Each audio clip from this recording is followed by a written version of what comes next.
Guys வணக்கம் மக்களே. நான் எத்தனையோ வீடியோஸ் வந்துட்டு போட்டிருக்கேங்க. அப்போல்லாம் இல்லாத சந்தோஷம் இந்த வீடியோ போடும்போது எனக்கு ரொம்ப ரொம்ப அவ்வளோ சந்தோஷமாக இருக்குதுங்க. உண்மையை சொல்லணும்னா இதுக்காக பல நாள் வந்துட்டு காத்திருந்தேனே சொல்லலாங்க.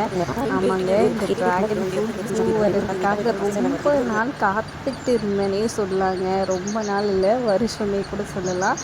ஏன்னா இந்த ட்ராகன் வாங்கி வச்சு 2 இயர்ஸ் ஆகுதுங்க. நாங்கள் நர்சரி கார்டன் எங்கள் வீட்டுக்கிட்டே இருக்கிறதுல 200 கொடுத்து இந்த ட்ராகனோட இது பிளான்ட் வாங்கணுங்க. வாங்கி வச்சு நானும் வரும் இப்போ வரும் அப்போ வரும்னு பார்த்து 2 வருஷத்துக்கு மேலே ஆயிடுச்சுங்க. 2 வருஷத்துக்கு மேலே ஆகி கரெக்டாக இந்த மந்த் 18th தாங்க வந்துட்டு நான் கரெக்டாக பார்த்தேங்க. திடீர்னு வந்துட்டு பார்த்தா என்னமோ இருக்குது, என்னடா இது வித்தியாசமாக இருக்குதுன்னு சொல்லிட்டு சவத்துக்கிட்ட மறைஞ்சிருந்துச்சு. குட்டி பூ அழகாக இருந்துச்சு. எனக்கு ரொம்ப சர்ப்ரைஸ் ஆகிடுச்சு. 2 இருந்துச்சு. அதை பார்த்தோன்னே இன்னும் ரொம்ப சந்தோஷமாயிடுச்சு. அந்த பூ முதல்லே வருமா இல்லையா, எனக்கு அதே டவுட்டாக இருந்துச்சு.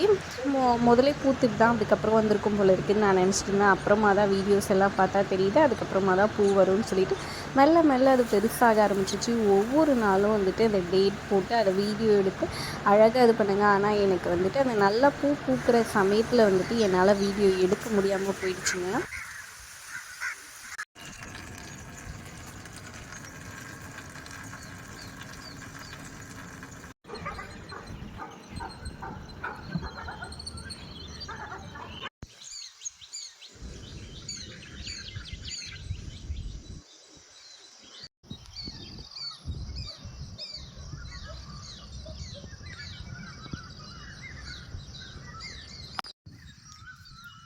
பூ பூத்தது வந்துட்டு விடிய காலையில் டைமுன்றதுனால நான் தூங்கிட்டேங்க. நல்லா வீட்டில் வந்துட்டு பெயிண்டிங் ஒர்க் போயிட்டுருக்கனால மறந்தே போயிட்டேங்க. அப்புறமா 6:15க்கு எழுந்து போய் பார்த்தா அழகாக பூ பூத்து இருந்துச்சுங்க. ஆனால் அது வந்துட்டு அந்தளவுக்கு மலர்ந்தில்லை. ஏன்னா வந்துட்டு வெயில் பட அது சுருங்க ஆரம்பிச்சிச்சு. அப்படியே சூப்பராக இருந்துச்சு. எனக்கு பார்த்தோன்னே ரொம்ப சந்தோஷமாயிடுச்சு.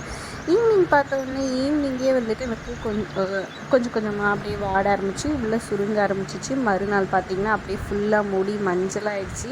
இந்த பழத்துக்காக நான் வெயிட் பண்ணுறேங்க, எப்படி வரப்போகுதுன்னு சொல்லிட்டு. வித்தியாசமான வந்துட்டு பழச்செடிகளை வளர்த்து அதில் பழம் வர்றது பார்க்கும்போது ஒரு விதமான ரொம்ப சந்தோஷமாக இருக்குங்க. அது வந்துட்டு அதோட இது வந்துட்டு நம்ம விளைய வச்சு அதை சாப்பிடும்போது தாங்க தெரியும். அந்த பழமே நம்மளுக்கு பிடிக்கலனாலும் அவ்வளோ டேஸ்ட்டாக இருக்க மாதிரி இருக்குங்க. நீங்கள் இந்த மாதிரி ட்ரை பண்ணியிருக்கீங்களா? உங்களுக்கு எந்த பழம் வந்துட்டு ரொம்ப பிடிக்குன்றதை மறக்காமல் கமெண்ட் பண்ணுங்கள். வீடியோ பிடிச்சிருந்தா லைக் பண்ணிக்கோங்க.